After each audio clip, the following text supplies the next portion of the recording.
ঘাটের কথা না বললে কাশীর কথা, বেনারসের কথা অপূর্ণ থেকে যাবে। তাই চলুন এবার মা গঙ্গার বুক থেকে দেখি বারাণসীর ঘাট। রাজঘাট, এটি কাশী স্টেশনের খুব কাছে। রয়েছে বরুণা সঙ্গম ঘাট। এখানেই বরুণা নদী এঁকে বেঁকে এসে গঙ্গার সাথে মিলেছে। এখানেই পঞ্চতীর্থের শেষ। এটি কাশীর পূর্ব প্রান্ত। চৈত্র মাসের কৃষ্ণা ত্রয়োদশীতে অগণিত যাত্রী এখানে স্নান করতে আসে।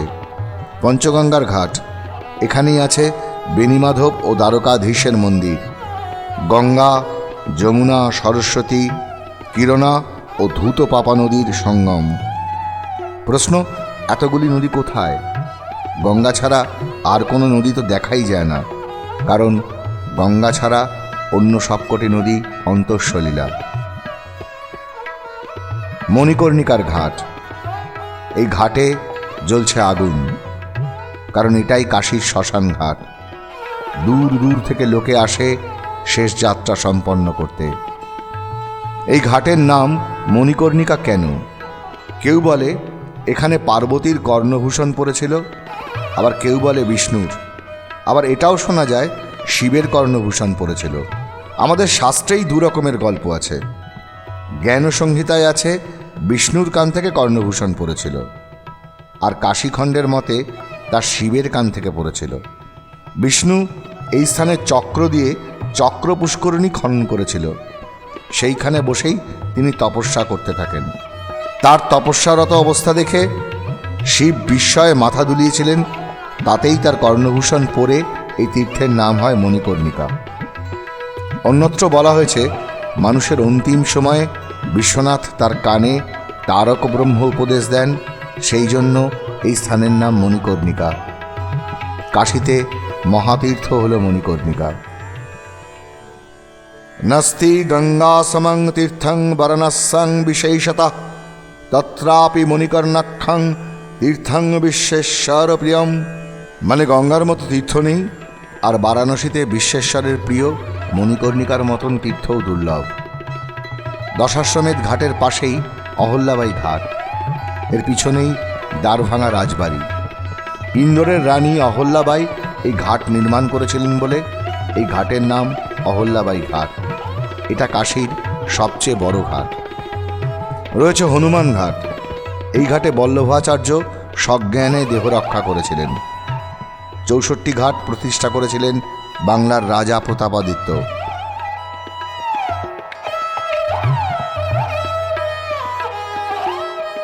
মা আনন্দময়ীর নামে আনন্দময়ী ঘাট। কাছাকাছি মায়ের আশ্রম রয়েছে। শিবাল ঘাটের ওপরেই বারাণসীর রাজা চেত সিংহের প্রাসাদ। এনার সাথে ওয়ারেন হেস্টিংসের যুদ্ধ ইতিহাস বিখ্যাত।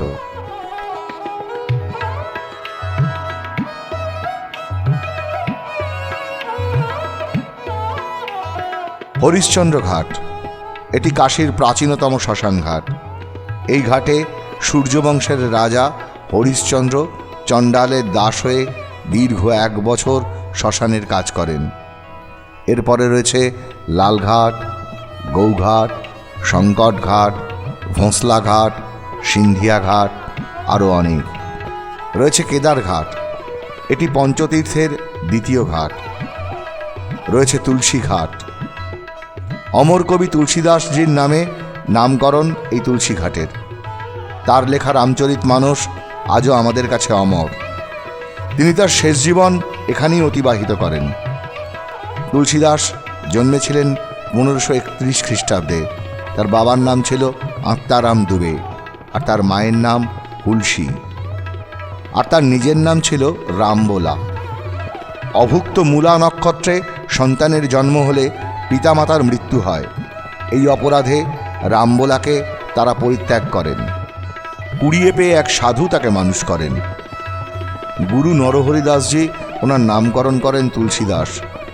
তুলসীদাস দীনবন্ধু পাঠকের কন্যা রত্নাবলীকে বিবাহ করেন। তারক নামে তার এক পুত্র জন্মায়। তিনি রত্নাবলীর মোহে আচ্ছন্ন ছিলেন। পুত্র হবার পর তার স্ত্রী তাকে বিদ্রূপ করে বলেন, অস্থি চর্মময় দেহ মম তাঁসে জৈসি প্রীতি তৈসি যো শ্রীরাম মে হতি নত ভবভীতি। অর্থাৎ আমার অস্থিচর্মে তোমার প্রতীক্ষয় না করে শ্রীরামচন্দ্রে মনোনিবেশ করলে তোমার পুনর্জন্মের ভয় দূর হতো। এই বিদ্রূপ ওনার জীবনে পরিবর্তন আনলো। গৃহত্যাগ করে 20 বৎসর তীর্থে তীর্থে ঘুরে বেড়ান। শেষ জীবন কাটান কাশীতে সংকটমোচনে আর এই তুলসী ঘাটে। এরপর অসি সঙ্গম ঘাট, এটি পঞ্চতীর্থের প্রথম ঘাট। বাকি 4টি হল দশাশ্বমেধ, মণিকর্ণিকা, পঞ্চগঙ্গা আর বরুণা সঙ্গম।